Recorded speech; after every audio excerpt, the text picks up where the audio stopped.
everyone, let's start today's class. So today at first we are going to learn about a theorem. If f is bounded and integrable on closed interval a comma b, then mod f is also bounded and integrable on closed interval a comma b. Moreover, the mod of the integration is less or equal to integration of the mod. Now the converse of the above theorem is not true. That means if mod f is bounded and integrable on closed interval a comma b, it is not mandatory that f is bounded and integrable on closed interval a comma b. So to show that, we are going to consider a function f of x equal to 1 if x is rational in closed interval a comma b equal to -1 if x is irrational in closed interval a comma b. So this type of question we have solved in the first class. That's why I am directly writing integration a bar to b f dx equal to minus b minus a, and integration a to b bar f dx equal to yes b minus a. So f is not integrable on closed interval a comma b, but mod of f of x is equal to 1 for all x belonging to closed interval a comma b, and so integration a to b mod f dx, this will be equal to yes b minus a, and thus mod f is integrable on closed interval a comma b, though f is not.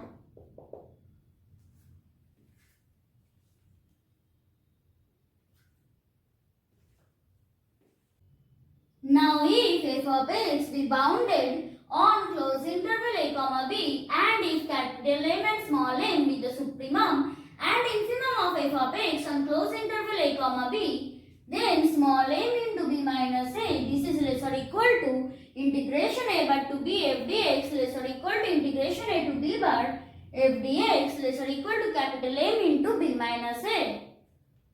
Now if f of x is continuous on closed interval a comma b, then there exists a real numbers I such that, between a and b such that integration a to b f of x dx this is equal to b minus a into f of xi. Now let f max closed interval a comma b to r be integrable on closed interval a comma b, and f of x this is greater or equal to 0 for all x belonging to closed interval a comma b. Then what happens? Integration a to b f dx this is obviously greater or equal to 0. Now let f max closed interval a comma b to r comma g max closed interval a comma b to r both integrable on closed interval a comma b, and f of x greater or equal to g of x for all x belonging to closed interval a comma b. Then what happens? Integration a to b f dx is greater or equal to integration a to b g dx.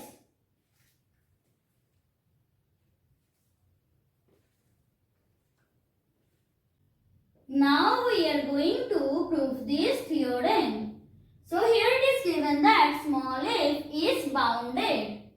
So since small f is bounded on closed interval a comma b, there exists a real number, say small k greater than 0 such that mod of f of x this will be less or equal to small k for all x belonging to closed interval a comma b. Now let x1 and x2 be 2 points in closed interval a comma b such that A less or equal to x1 less than x2 less or equal to b.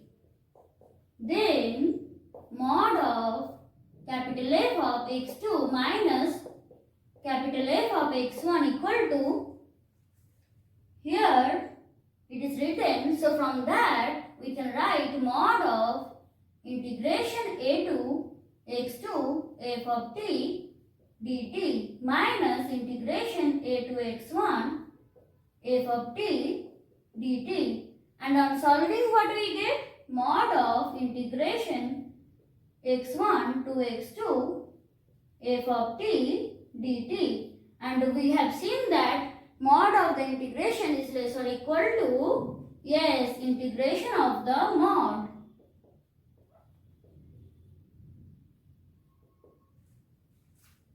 Now, for a given epsilon greater than 0, we have mod of f of x2 minus f of x1. This will be less than epsilon, sorry, here it is less or equal to x2 minus x1 into small k. So this is less than epsilon if mod of x2 minus x1, this is less than epsilon by k. So capital F is uniformly continuous on closed interval a comma b, and since it is uniformly continuous and it is given that we have to prove it is continuous, so we can easily say that since it is uniformly continuous, f is continuous on closed interval a comma b.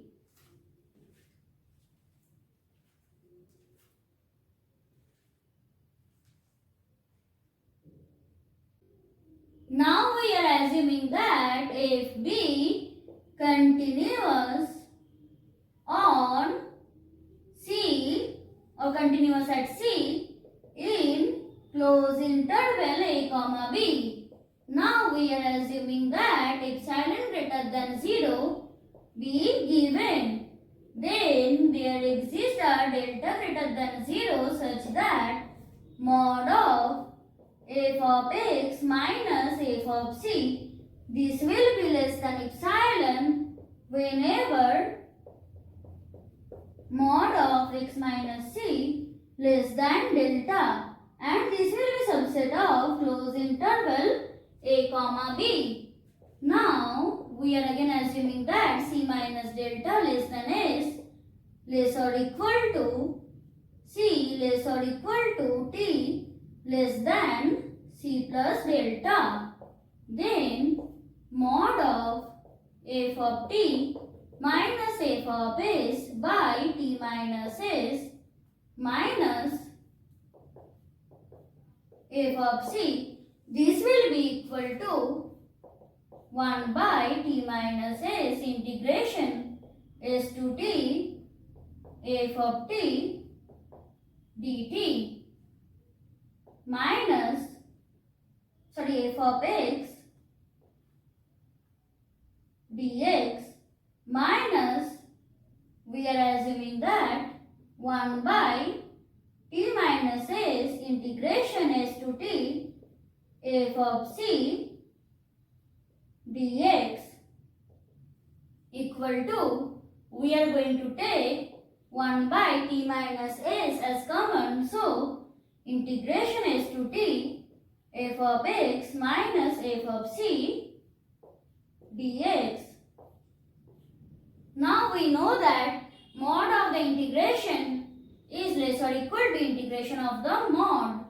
So 1 by t minus s mod integration s to t f of x minus f of c dx.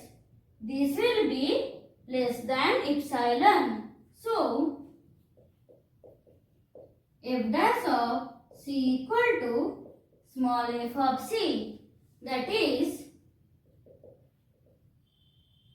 f is derivable at C.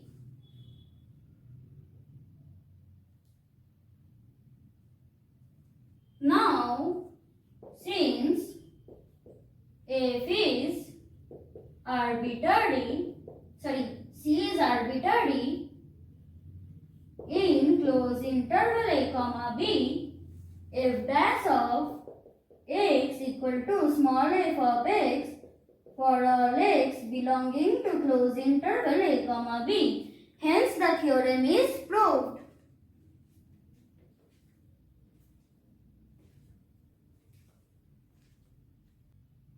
Now a derivable function capital F, if it exists such that its derivative f dash is equal to a given function small f, is called a primitive of small f.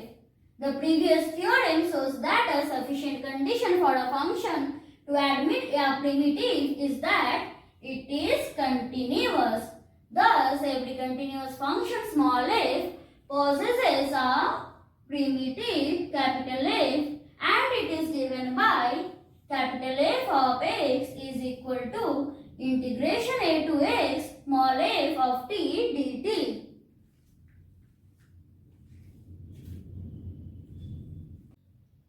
So that's it for today. We are going to meet in the next class. Till then, bye.